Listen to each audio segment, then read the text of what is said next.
This was brought to me by my mayor and our police chief who's here, and then also some citizens.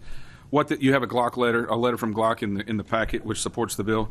What this does is it says that it mirrors federal law, which already says that these devices are unlawful, and it makes it unlawful in Kentucky as well. Why is that important?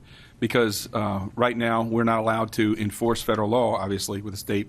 So we need a state law. There are 26 states that have done this. And just so you know what an auto series is, it makes a semi-automatic where you pull the weapon, bang, bang, bang, into an automatic weapon where it goes off until you're out of ammunition or you remove your finger. This does not, last thing I'll say, this does not, one thing I think is important as we're finding out what gun laws we want to pass, it does not make anything unlawful that is currently lawful. I cannot possess an auto sear today. It violates federal law. That does not change. It will violate state law as well, but it's already unlawful. It does not take away anybody's right that they currently have. With that, ask Chief Humphrey. Yes, sir. Thank you. And to take it a bit further, to give you some perspective on what we are talking about Glock switches that are aftermarket manufactured, often now made on 3D printers. They're devices less than the size of a quarter that just get attached to the back of a pistol, and that is all we're talking about today is those particular devices. They can be held in a pocket, on a chain around somebody's neck, and then popped on the back of the gun very, very quickly. And we're not talking about something that helps with accuracy, that helps with self-defense, that helps with home defense. We're talking about something that actually makes the weapon far less accurate and far more dangerous to everyone around. And this is a problem that has increased steadily over the past couple of years. And bear with me if I can give you a couple of statistics really quickly. In 2023, we seized LMPD 26. In Jefferson County alone, there were 31, and 13 were seized in the rest of the state. 2024, that number jumped drastically up to a total of 80 within Jefferson County, 58 by LMPD, and 18 out in the rest of the state. And then when you're looking at year to date, LMPD has seized 37 so far year to date. So we've seen an increase. The other disturbing thing that we've seen as a trend along with this is the age of possession. And the age of possession has dropped from 29 years in 2023 to 26 years in 2024, and is now at just 21 years of age for the average age of possession. And understand what we're talking about here. We have no ability to enforce this. So if we get somebody in the process of a separate crime that is not necessarily involving the gun, but they're in possession of this, there is nothing we can do other than give that back to them. The only hope that we have of any type of enforcement of this type of weapon is to be dependent on the federal government, particularly the ATF, to not only pick up the case but go forward with the prosecution. This type of legislation gives us primary ability as an officer to encounter people like this and be able to take enforcement action, serious enforcement action, because we understand the impact of the violent crimes that are going on our streets and in our neighborhoods. And this is exacerbated greatly by this problem. And what it does is it turns the ability for us, the local police officer, the local prosecutors, to be able to take some kind of action on these that we currently cannot take. Thank you, Mr. Chairman. Mr. Ensler to begin, and I think the other legislator was kicked off, and I think he's coming back on. Okay, Mr. Ensler, Representative Ensler. Great, thank you all, and I'll just briefly share why there was a need in Alabama and how we passed it. Very similar to what Chief said, in Alabama, we saw a proliferation of these devices, and I increasingly heard from local police, from sheriffs, from our district attorneys, that they were finding more and more of these devices, but the best they can do is turn it over to the feds, turn it over to ATF. And the feds then were sharing that they were increasingly stretched in, dealing with greater and greater caseload. There were also some very tragic, unfortunate, high-profile shootings in different parts of the state involving these Glock switches or conversion devices. On a more personal level, and certainly in my district, I know how traumatized, how hurt families were, loved ones, young people were from losing people that they knew in these really horrible mass shootings. So there was increasingly an understanding that there was a need for a state-level ban. I worked very closely with all the different law enforcement groups that I mentioned, and then with my colleague, Representative Betzel, and other leadership and Republican members to have a very strong bipartisan effort. We worked very closely to make sure that our bill closely tracked federal law to the point that was made. One of the biggest challenges or questions we overcame was why is there a need for this? And the need being to empower local law enforcement and state law enforcement and district attorneys. And then also, it's a way to, it's not going to solve or stop every situation, but it can prevent some of them. We did fortunately pass the bill with a bipartisan effort. The governor signed it into law to go into effect immediately. And we've seen already the benefits of it.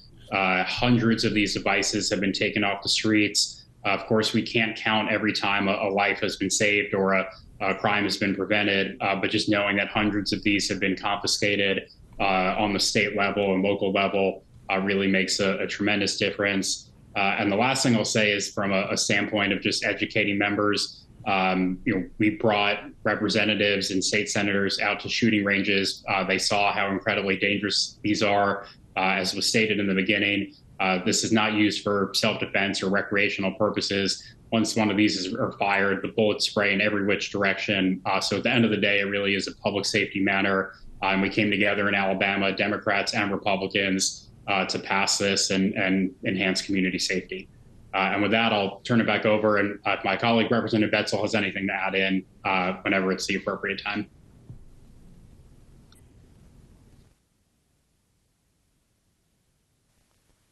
Good morning. If the committee is ready, if they can hear me okay, apologize. I had to make a swap from my desktop here to my phone. Mr. Chair, are you able to hear me okay? I am. And if you would just introduce yourself and then you go ahead. Sure. My name is Russell Bedsole, and I serve Alabama House District 49, situated just south of city of Birmingham. My district is some of the suburban areas of our largest, or now second largest city in our state. So it's a pleasure to be with you today in this committee and just echo some of the things that Representative Ensler had to say. I'll also speak to you not as only as a representative, but as a member of law enforcement, which I'm still active. 27 years of serving Shelby County, Alabama, and just proud to be a member of this legislative body that also represents the men and women of law enforcement. So a little bit on how Alabama made this a bipartisan issue. You know, as policymakers, we certainly owe it to our constituents to engage subject matter experts every time that we express or have an issue such as this.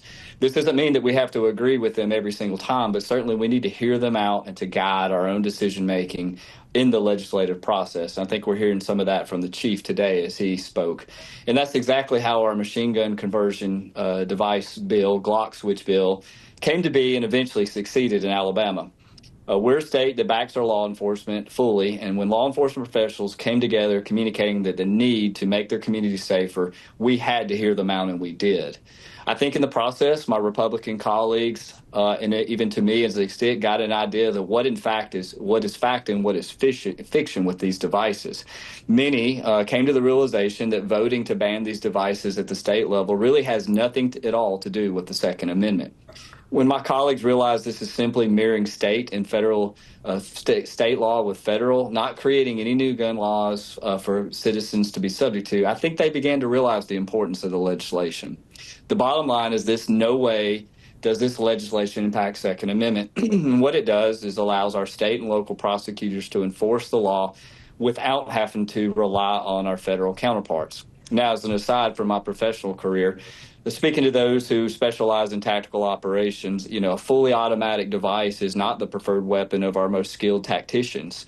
There is not a level of accuracy to do their job, and so these Glock devices certainly fall into that category, and then to an extreme to some degree. I cannot speak for how widespread this issue is in your state, but happy to discuss the impact in my own. So I'll give you a couple examples if you don't mind. Montgomery, Alabama, our capital city, has a task force comprised of local, state, and federal law enforcement working since June of 2024, so roughly about 16 months. In that time, and mind you, this is the city of Montgomery only, they have confiscated 171 of these devices. In April of this year, the task force executed a search warrant and found over 50 of these devices in one location. Birmingham, Alabama, second largest city, which I told you I'm sitting in a suburb. Police believe the shooter of a Hush nightclub shooting used a conversion kit in the attack outside of a lounge. The incident killed 4 and injured 17. Tuskegee University, small community university. 1 person was killed, 16 others injured with the use of a conversion kit. And then something I'd like to point out for any of the members there that sit maybe in a smaller community and wonder why that this affects you. Dadeville, Alabama, population of about 3,000 total residents, just 3,000. 16-year-old birthday party. The shooter was believed to use a Glock conversion kit there, killing 4 and I believe injuring as many as 30. So I think this is an issue that affects not only the large big cities in our state specifically, and I'm sure it would be similar to yours, but also some of the smaller communities. So members of the committee, I appreciate this opportunity to speak to you today and address you about what we saw in Alabama and what we're continuing to see today. So thank you for your time. Mr. Chairman, I want to thank Representative Ensler and Bedsole for coming here today from Alabama. I appreciate that very much. We're ready for any questions that you may have.